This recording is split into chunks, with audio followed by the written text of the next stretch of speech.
કે તમે કોઈ પણ તીર્થક્ષેત્રમાં જાઓ ને, દાખલા તરીકે તમે કાશીમાં જાઓ, તમે ત્રંબકેશ્વરમાં જાઓ, તમે નાગેશ્વર જાઓ, તો શિવપુરાણ એમ કહે કાં તો 7 દિવસ તમે ત્યાં રોકાઓ, કાં 5 દિવસ તમે રોકાઓ, કાં 3 દિવસ તમે રોકાઓ, અને આટલા બધા દિવસ તમે ન રોકાઈ શકો હોવ તો 1 દિવસ તો તમારે ત્યાં રોકાવું જોઈએ.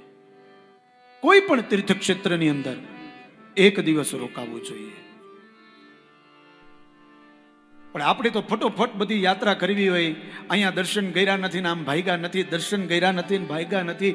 મારા વાલા, જ્યાં જાઓ છો ત્યાંની મહત્તા સમજો, એ શું કહેવા માંગે છે.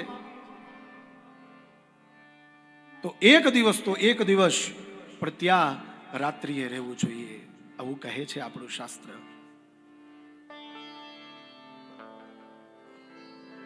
સુતજી સૌનકાદિક ઋષિઓને કહે છે કે હે ઋષિવરો, આ જેટલી નદીઓ છે ને એના ઘણા બધા મુખ છે, ઘણી બધી જગ્યાએથી વહે છે.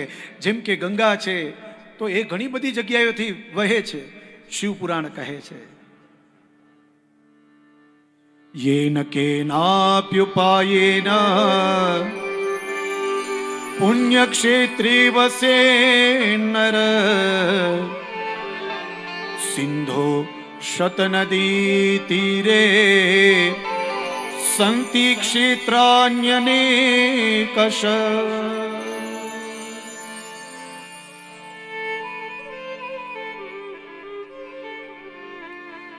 માં સરસ્વતીના 1-2 મુખ નથી મારા વાલા, 60 મુખ છે.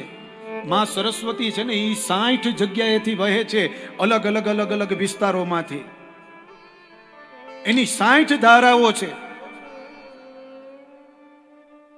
અને આપણા વિદ્વાનો કહે છે કે જે વ્યક્તિ સરસ્વતીના કિનારે બેસીને તપ કરે ને એને બ્રહ્મપદ પ્રાપ્ત થાય છે, એવો સરસ્વતીનો કિનારો છે.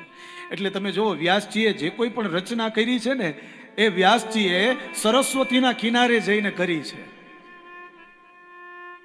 સારું જ્ઞાન પ્રાપ્ત કરવું હોય ને તો સરસ્વતીના કિનારે બેસી અને ભગવાનનું ભજન કરવું. ત્યારબાદ તો કે ગંગાના પ્રવાહ કેટલા છે, ગંગા કેટલી જગ્યાએથી વહે છે, એના કેટલા મુખ છે, તો કે ગંગા 100 જગ્યાએથી વહે છે, 1-2 જગ્યાએથી નહીં, 100 જગ્યાએથી. હિમવતરી ગિરિજા ગંગા પુણ્યા શતમુખા નદી. ગંગાજીના 100 મુખ બતાવેલા છે. શિવજી કહે છે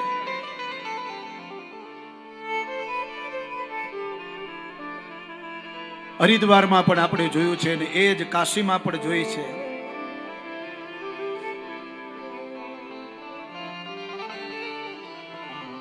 જ્યારે પણ તમે ગંગાજીના કિનારે જાઓ અને એમાં પણ જ્યારે સૂર્ય મકર રાશિનો હોય અને એ ગંગાજીના કિનારે તમે તપ કરો ને તો તમે પુણ્યદાયક બનો છો સાહેબ, પુણ્યરૂપી ભાથું ભેગું કરો છો, આવું આપણું શાસ્ત્ર કહે છે.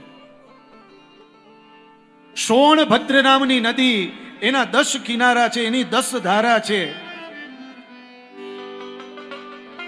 જ્યારે ગુરુ મકર રાશિનો હોય અથવા મકર રાશિમાં આવે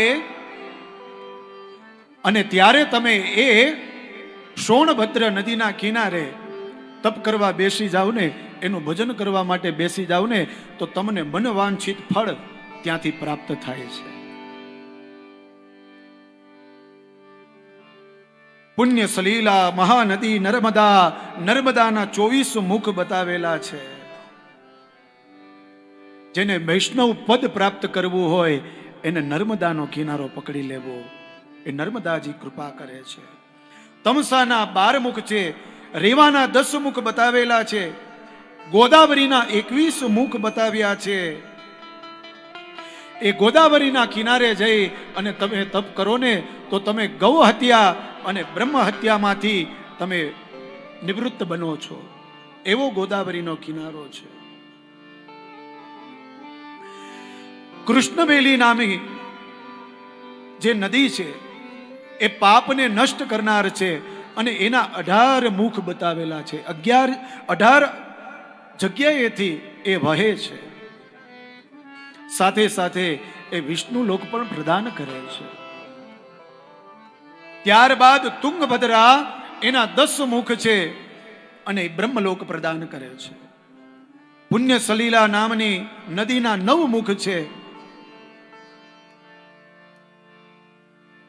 કાવેરીના 27 મુખ છે અને એ પણ સંપૂર્ણ પદાર્થ મને ને તમને સમર્પિત કરે છે.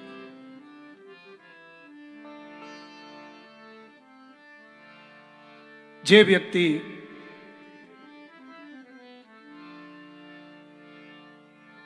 આ તીર્થમાં જઈ અને પૂરા ભાવથી પ્રેમથી સ્નાન કરે અને ભગવાનનું ભજન કરે એને મનવાંછિત ફળ મળે છે. આવું શિવપુરાણમાં બતાવેલું છે.